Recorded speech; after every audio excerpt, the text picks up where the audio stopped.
So I often get asked what my job is, and when I tell people just in a really short version, I often see kind of a look of confusion because it's not something that's really a normal job in a normal sense of the term job, I guess. When I say I work in human-wildlife conflict mitigation, it's not easily explainable, is what I'm trying to say. So I'd like to take this time now to discuss a little bit about a big portion of what I do, and that's called range riding.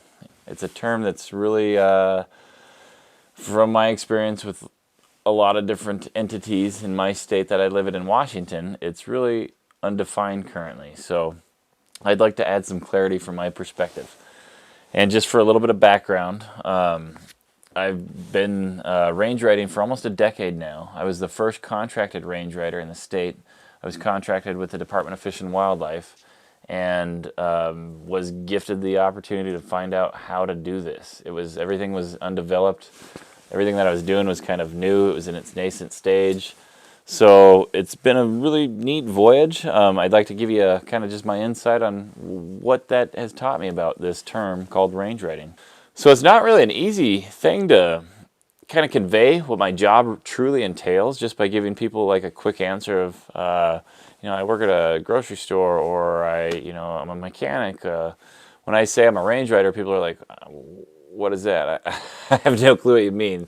You're riding range. What is that? Are you like producing wheat? What's going on here? Range riding, by definition, just being out on the landscape and protecting livestock, is an old concept. It used to be called cowboys, and now it's just cowboys with a different twist. It's cowboys with coexistence in mind instead of just deleting and extirpating predators that are potentially dangerous to the livestock that they're raising. Now it's me going out and watching somebody else's livestock and being part of that operation in that extent, and really doing it with the mindset of we're not going to delete these predators by any means. We're actually going to coexist with them. And that's kind of the angle that I've been taking since I started this almost a decade ago. Range riding to me, whether it's on big chunks of land, whether it's like federal grazing allotments, which we'll talk about in a second, or whether it's on private land,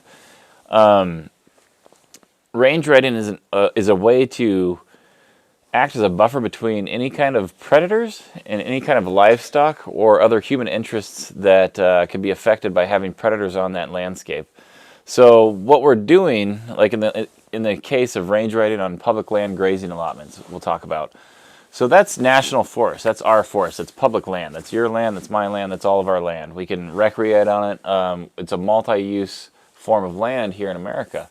Part of that is cattle grazing. So out on these large chunks of land that are allotted to a rancher, a specific rancher, e.g. allotments, these large chunks of land can be 30,000 acres. So when these guys put their cattle out there and there's no form of protection to guard them against potential predators, it can become a big problem, right? I mean, if you've been following this subject at all in the news or anything like that in the media, it's a huge problem. It's something that's it's definitely extremely polarizing. It's causing a rift between different kind of mentalities. And in Washington State, it's very clear, like down the middle of the Cascades. On the west side, people just really want wolves. On the east side, people are really having trouble existing with them just due to how they affect their livelihood. And that is something that really needs to be addressed. So that's kind of a big thing of how my business started. There